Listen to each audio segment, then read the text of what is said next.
been forced to construct a crude map based upon data from the archives. And since the data is extremely old, the map will be difficult to rely on. So we're essentially going in blind. Exposition. I mean, it's kind of necessary, though.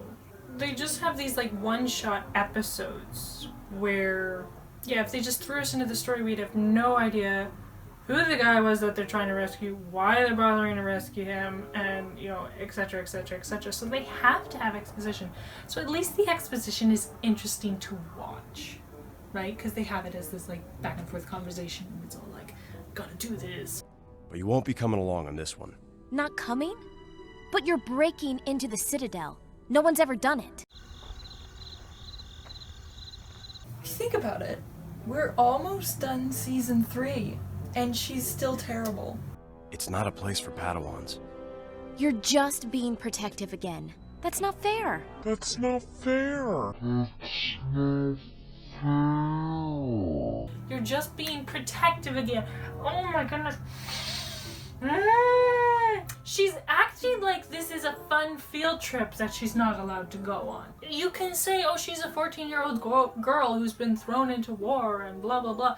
She acts like it's a playground. Yeah, exactly. She has no respect. Like, you don't get from her the weight of war on an adolescent mind. You get, oh, well, I don't get to go along? Why not? Like a spoiled brat. Exactly. Like, I've said it before, like, she literally craves violence. You can see it in almost every aspect of her personality. And people worship her up and down. Yeah, well, I mean, like, because I was just rewatching the reaction videos, and the one where they have Gunray, and she's, like, threatening to slit him open, and, like, detailing what she's going to do to him, and it's like, and people love this character. Back up, woman. Like, and like Luminara called her out for that.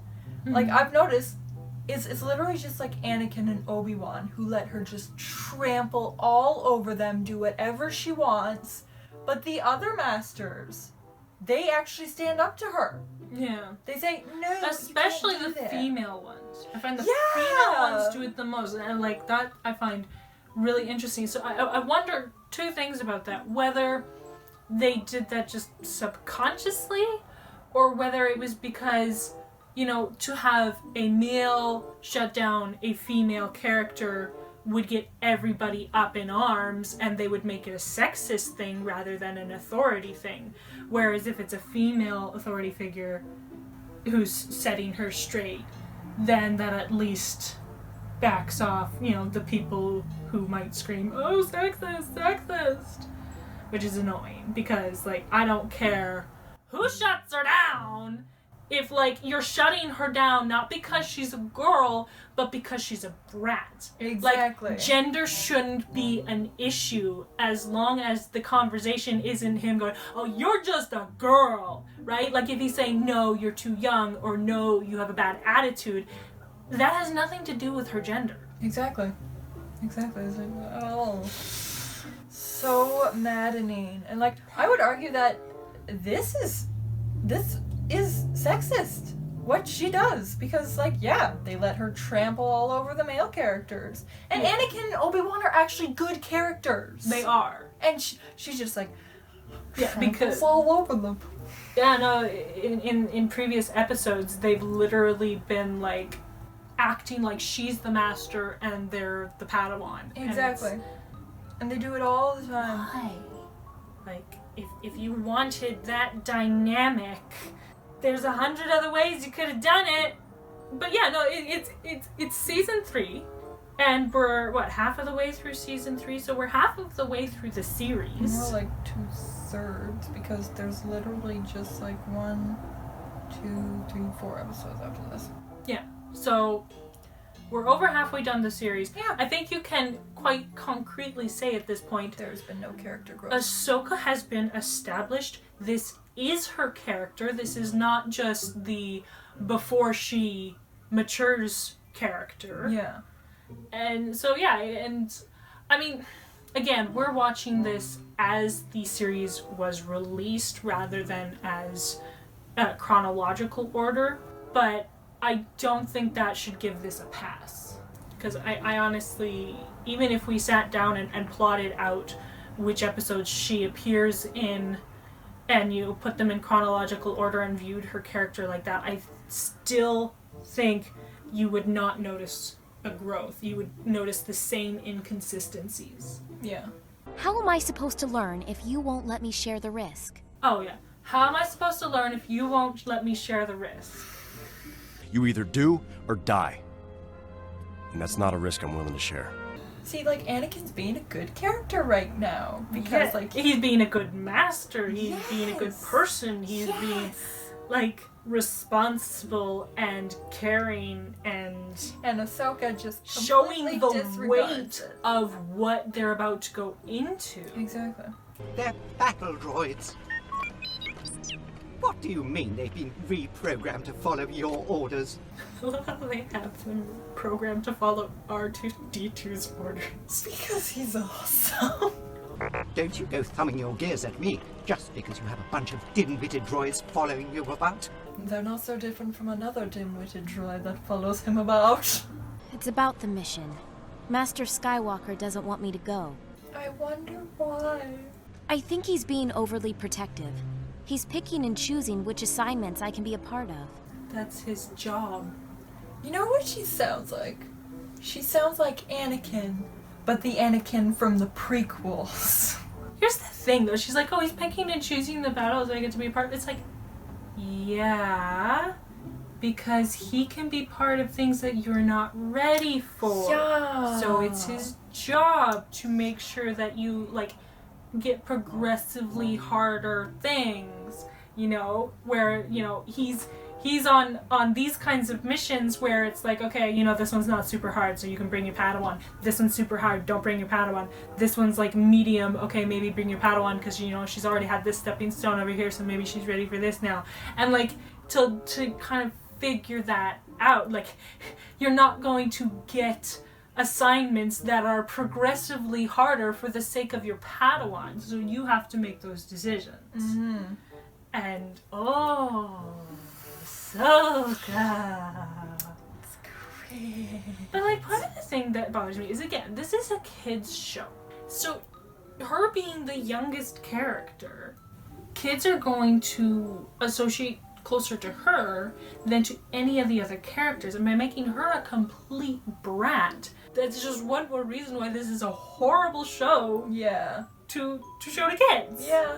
And again, it's not on an intellectual high enough level in terms of like its writing and its characters and everything like that to be considered an adult show, because their demographic is supposed to be kids. They're not making this for adult Star Wars fans. They're making this for younger Star Wars fans, but the tone and the visuals of so many episodes are way too scary. Yeah. And then yeah, you don't have good characters. A lot of kids shows have like morals and like learn to be nice and things like that. Little things.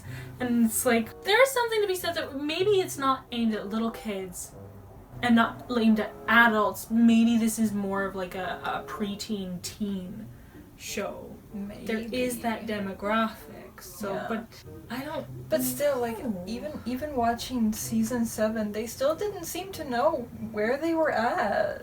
Like, just the writing is so bad. It's Because you think by the time kids are like teenagers, I don't know if I would have liked this show as a teenager, because you're old enough to recognize the flaws, the inconsistencies, but you're too old for the, like, you know, episodes where Jar Jar Binks features front and center, right? Like, so yeah, they don't have a clear demographic worked out. It's like they're trying to reach everybody, and it's like you you can't do can't. it. I'm sorry. It's like what they did with Rise of Skywalker. They were trying to make everyone happy. Well, guess what? You can't do can't that. make everyone But you did make happy. everyone agree that the movie sucks. They all hated it. He is your master. Yes, but Every time she opens her mouth, we have a I 5-minute know, tangent. I know. About how we hate But witches. someone needs to say this stuff. Carbon freezing? Hey, you wanted to shield us from the lifeform scanners. I received orders to join the team. I thought you knew. Orders?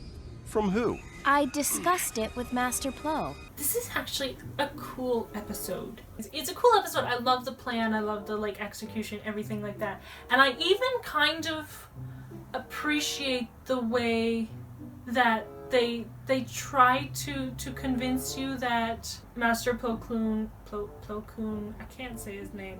Master PK.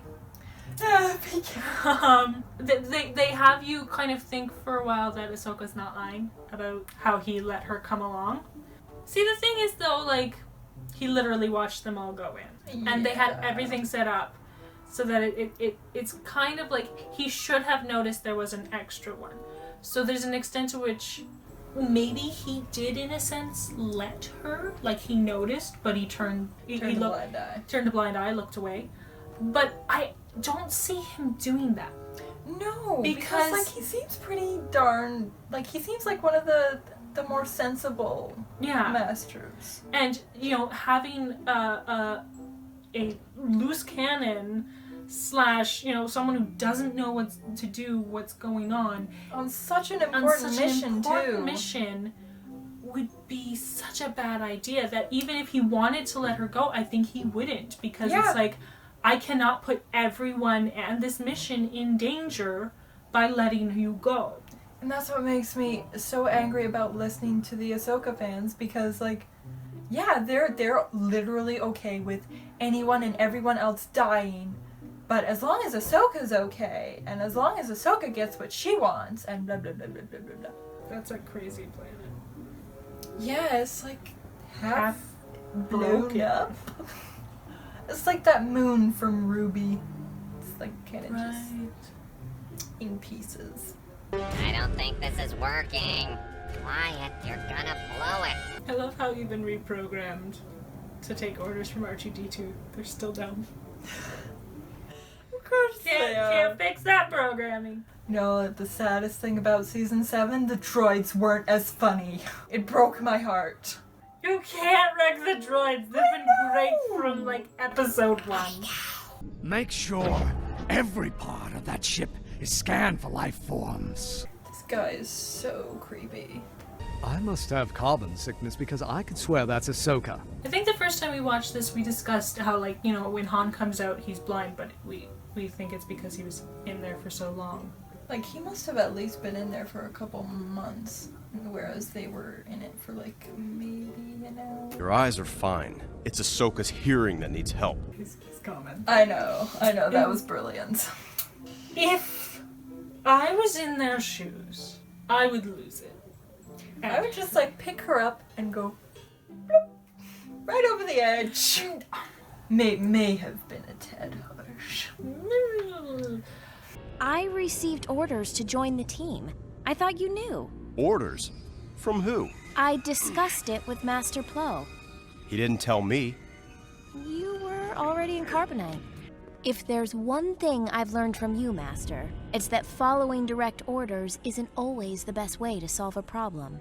I see Anakin's new teaching method is to do as I say, not as I do. Welcome aboard. Her story doesn't add up.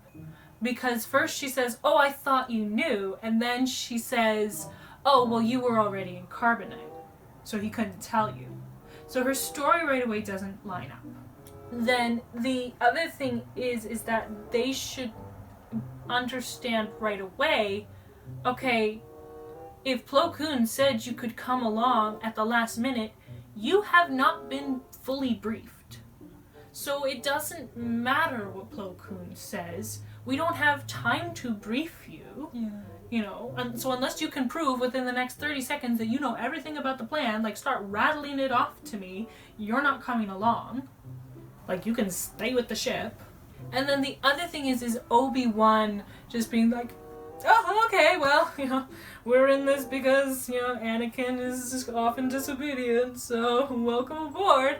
It's like, no, Obi-Wan, again, should be like, okay, yeah, no, I understand she's not obeying you, but I have seniority, so I'm going to tell her, you're stuck on the ship. You are not going one step further into this plan.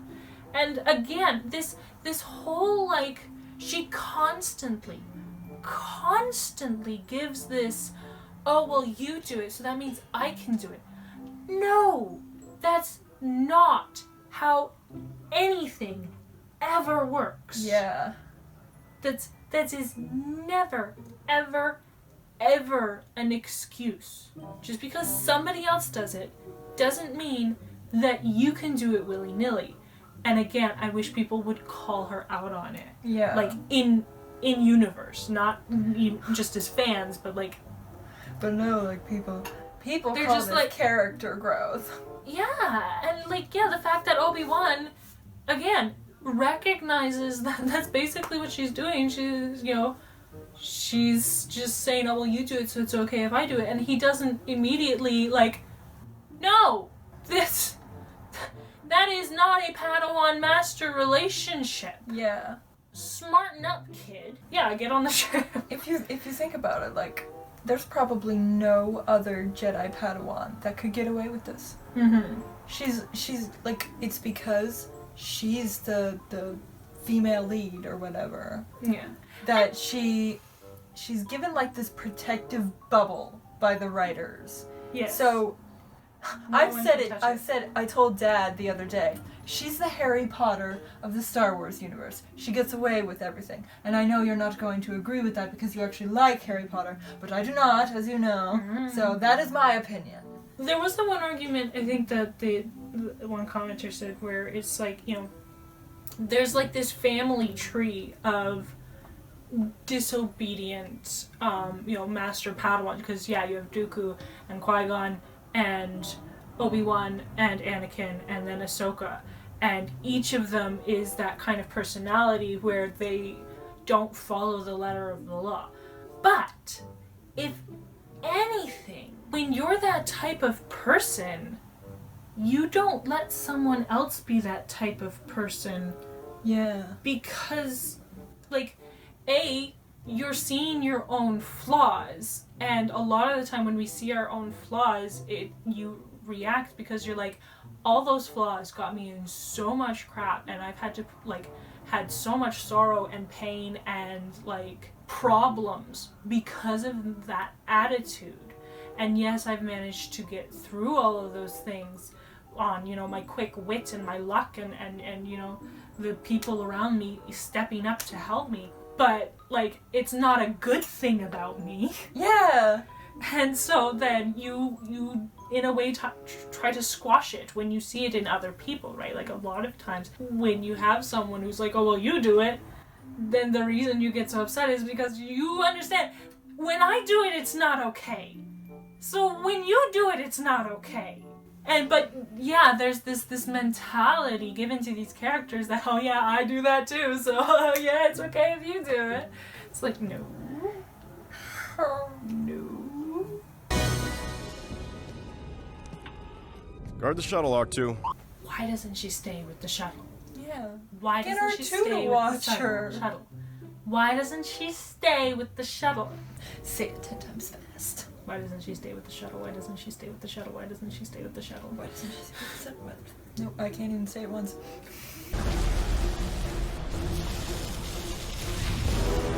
Holy moly, Oh, those that would be things so are fun. crazy. Bet you Ahsoka's happy she came along.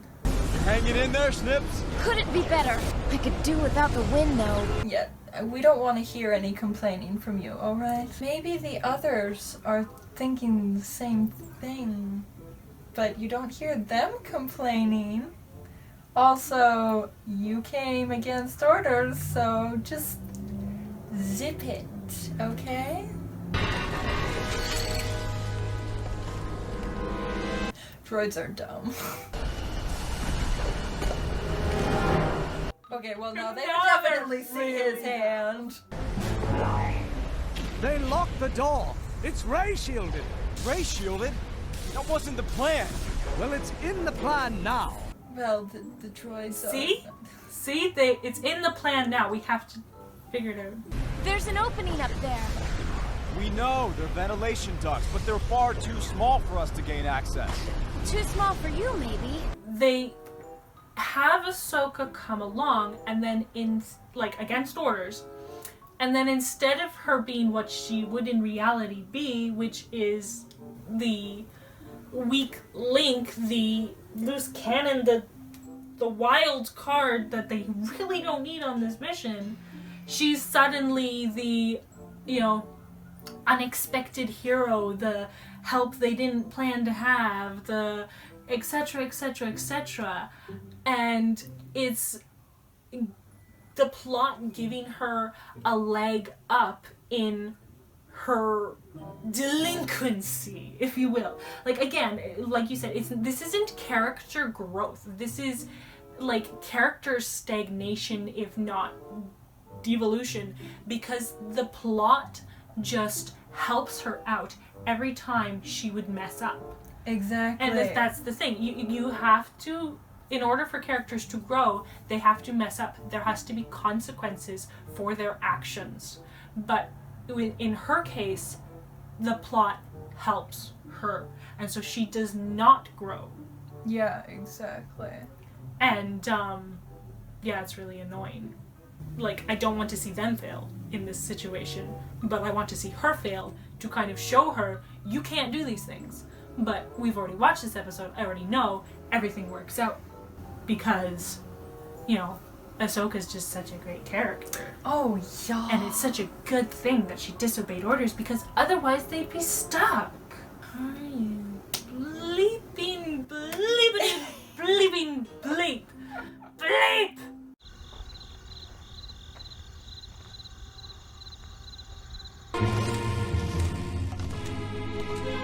I love how they always walk around like this. Keep your hand At the level of your eye. See? I can handle myself after all. Someone shoot her. Someone shoot her now. Shoot her now. Read between the lines. Sir, one of the cargo shuttles was cleared for landing but never arrived. Don't be suspicious. Don't be suspicious. Don't be suspicious. Don't be It's TikTok. You won't get it.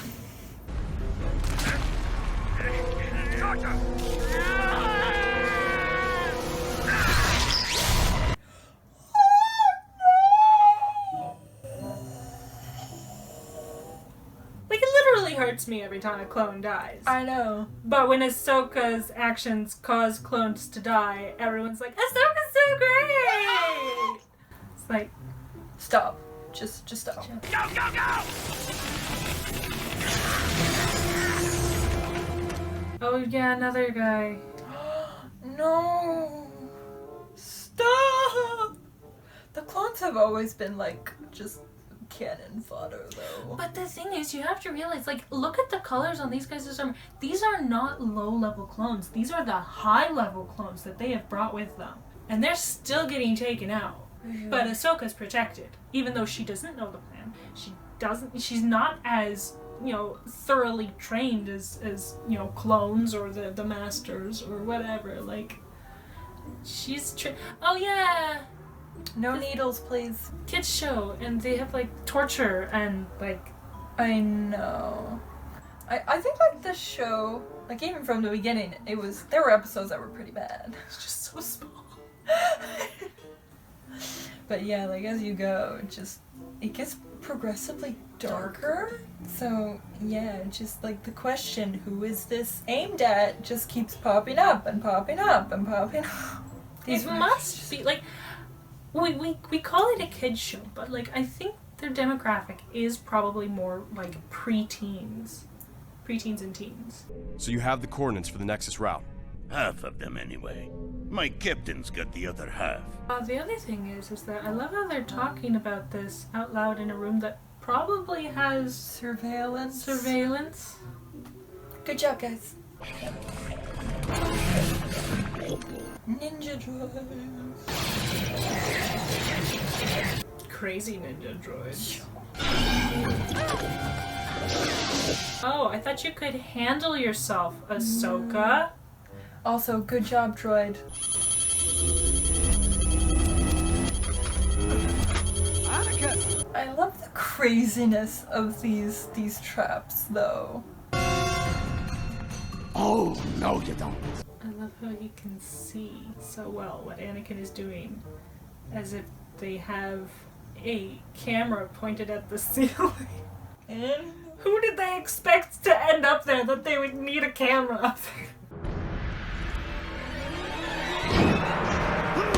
They always freak out when the camera gets shot out. do you know how expensive that thing was? It's gonna be a perfect circle. Oh no! Well, I guess you can still say it was a circle. What if we split up? My team will create a diversion, while Anakin leads the others away. That way, if one of us is captured, the enemy will only have part of the information and not all of it.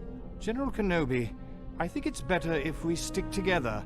A stronger force would have a better chance of protecting the information. I love when they have those kinds of discussions, like the different thinkers, and you're literally as an audience kind of going, who's gonna be right? Like they both are thoughtful, and like it's a reasonable strategy on both sides. They escaped, sir. Captain, show this droid what happens when we use that word.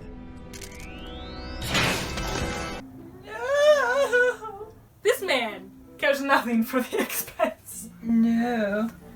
Grievous was the same, like the way he tore through his own droids. Oh.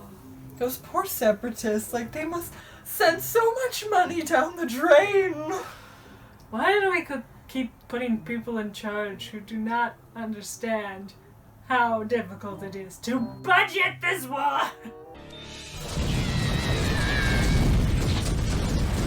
I don't even look back.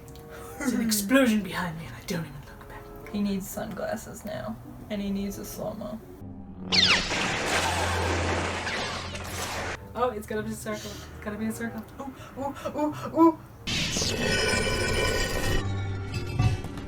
Yes, it's a perfect circle! It's always a perfect circle. That's like Jedi training 101. Yes. Okay, kids, I want you to draw. I love how she goes running off, having no idea where they're supposed to go next. Like, what if they were supposed to go right? The tunnel's clear! Also, why are you shouting? Come back and say, the tunnel is clear. Don't yell at the top of your lungs, the tunnel is clear! It's when things do not go as planned that concerns me. What then? It's when things don't go as planned that we Jedi are at our best. Trust me. I deserve my trust for those who take action, General Skywalker. Then let me remind you, we rescued you back there, and I reserve my trust for those who understand gratitude. So, not Ahsoka then. I do love the interaction there between them because, yeah, if anything, this is further foreshadowing, and it's just really interesting when you kind of look at it that way. Again, this, when it comes to Obi-Wan and Anakin, when their plans don't go as planned, and the way they handle it is completely different from the way Ahsoka handles it. Yeah. Right? Like, she doesn't even know the plan here, and she's acting like she does, and she's not planning anything. She's just doing.